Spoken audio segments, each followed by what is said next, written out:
Yun, good day sa lahat.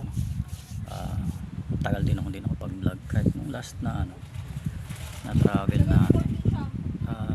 Punta kami ng Siquijor.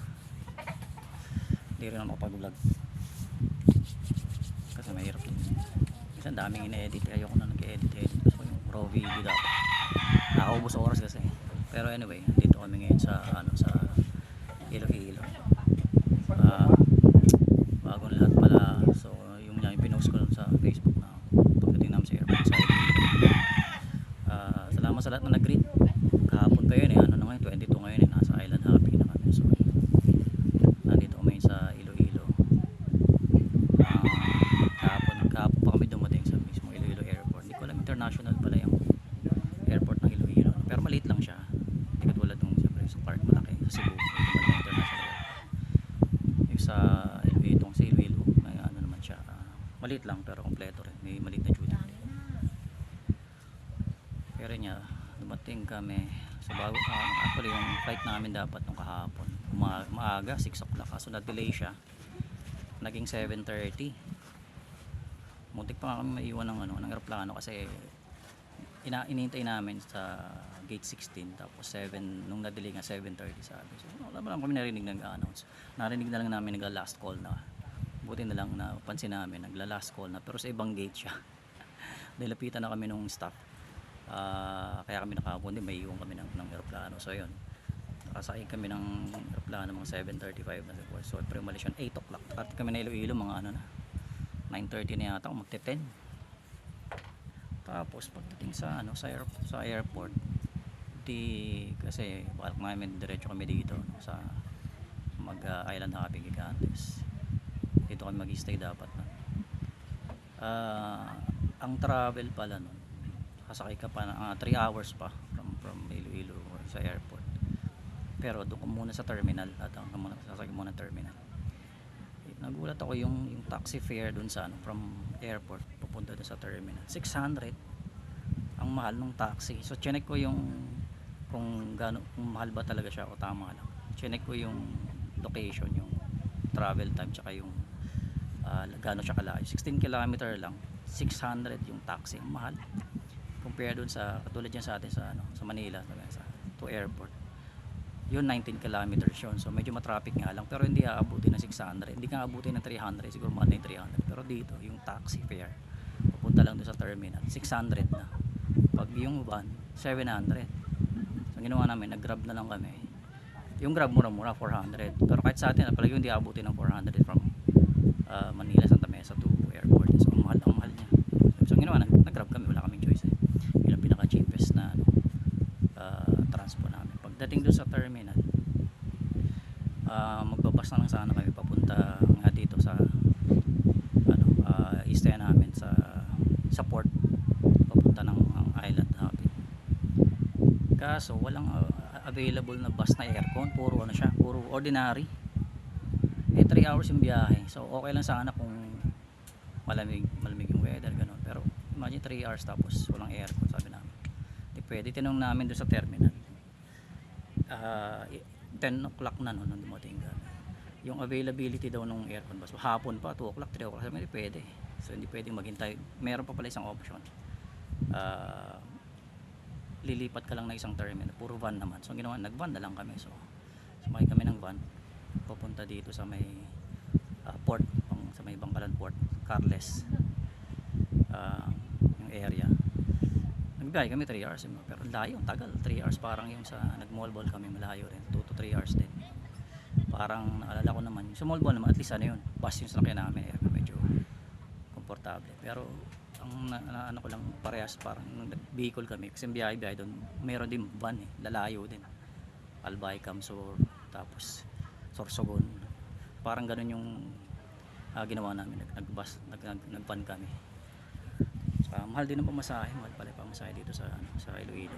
Mataas yung presyo ng Tapos dumating kami kahapon, nagstay kami sa pension house na nasa port na mismo, kasi yun yung gusto namin, nasa port na, kasi nandun yung port para doon sa Island Hopping, para sabi nandun ako mag-overnight.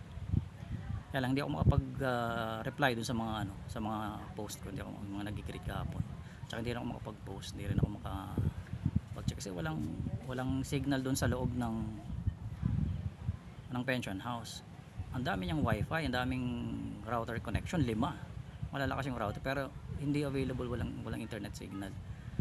Ang nangyayari pala pag daytime, buhay yung mga wifi niya, yung mga router niya, makakonek ka, pero patay yung internet. Sa gabi lang nagkakaroon, kaso gabi pahinga na kami, so parang nga sa kinabukasan ngayon ng island hopping, so hindi na ako online, din ako nakapag-vlog, din ako nakapag reply dun sa mga nagpahinga na lang kami. Ang bala ko sana kanina umaga bago mag-breakfast, sabi ko online ako, mag-vlog ako, tapos magpo-post ako.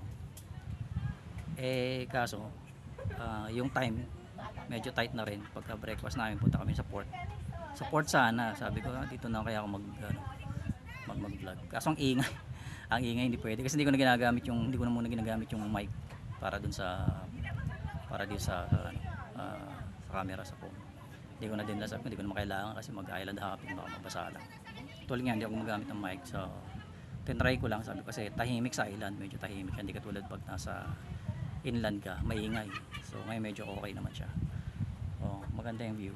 Nasa pangatlong na kami, pang-apat na island na to.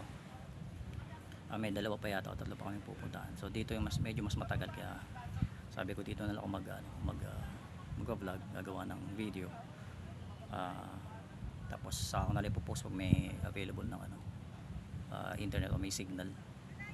Baka bukas na ulit kasi mamaya after ng island hopping, diretso na kami, balik na kami na Iloilo kasi para naman sa kinabukasan baka mag-Gimaras kami or Capiz or Bacolod, pero mas gusto ko mauna yung Gimaras na muna kami. So yun, ganun lang gawin ko bukas. Hintayin lang namin ngayon yung may konti yung bangka, tapos tuloy na namin yung island hopping namin. So maganda dito sa yung island hopping ng Gigantes Island. Yung kaninang pinunta namin isang island, may lagoon, maganda yung pool niya. Buti na lang sabi nung okay, kasi high tide, kasi pag low tide walang kwenta yung lagoon, di ka pag swimming kasi mababaw nga ulan. So goods daw yun kasi high tide, para siyang pool, malaking yung medium size na lagoon, hindi naman siya maliit, hindi katulad yung sa El Nido na big lagoon talaga. Pero yung isang island dito, pagkatapos nun, tawag nila Little Boracay, dapat pupuntahan pa namin. Maganda sana yung shore, medyo okay naman, medyo hindi naman ganun kalaki, hindi rin ganun ulit, pero maganda yung buhangin kasi dito. Kaya lang since high tide, lubog siya. yun pala yung trade off, no, kabaligtaran. Maganda pag high tide, mapupunta mo yung lagoon, mapapaligo ka. Pero since high tide, hindi ka makapunta dun sa Little Boracay nila kasi tabon na yung shore, yung pinaka beach. So pag low tide naman, mas mapupuntahan mo yung ibang island, yung Little Boracay nila. Pero hindi ka na makapunta doon sa lagoon kasi walang tubig yun. Sabihin sayang, walang kwenta. So yan. So mamaya meron pa kami dalawa pa yata or tatlong island na pupuntahan. So yun na lang, tapos balik na kami sa port. Tapos siguro diretso biyahe na kami, balik na kami Iloilo para doon na kami mag-overnight, kinabukasan punta na kami ng Gimaras. Ano pa ba maganda rito? Maganda yung beach, maganda yung yung sand, maganda yung island. Yung weather, maganda rin yun yung weather kasi maaraw siya. Dito sa island na to, pinunta namin, maganda siya, may snorkeling area. Okay pa yung snorkeling area dito kaysa doon sa El Nido na pinunta na, walang kwenta yung snorkeling area. Dito meron ng pag-snorkeling. Tapos ito yung kabilang side. Maganda yung water, warm water siya. Hindi siya malamig. Pero malalim kasi high tide nga. Magandang rock formation din dito compared sa ibang island na pinunta namin, Pamigin. Mayroon din siyang maliliit na mga island na magandang rock formation na parang katulad sa Palawan. So good siya kung tutusin. Hindi siya crowded, yun ang maganda, hindi siya crowded kasi maliliit lang din yung mga bangka, hindi pang sobrang maraming group tour, so ganun. Okay siya. Yun, so yun na lang. And then bukas na ulit, sana maganda yung reception ng signal or maganda yung internet provider nung ano, nung ma-stay namin bukas from Iloilo to Guimaras para makapag post ako, tapos makapag vlog ulit ako, tsaka yun, masagot ko yung mga ano, response. So ayun, thank you na lang ulit sa mga lahat ng nag-greet. So mamaya ako na ulit sasagutin nyo isa-isa pagka meron ng signal. Okay, thanks, bye.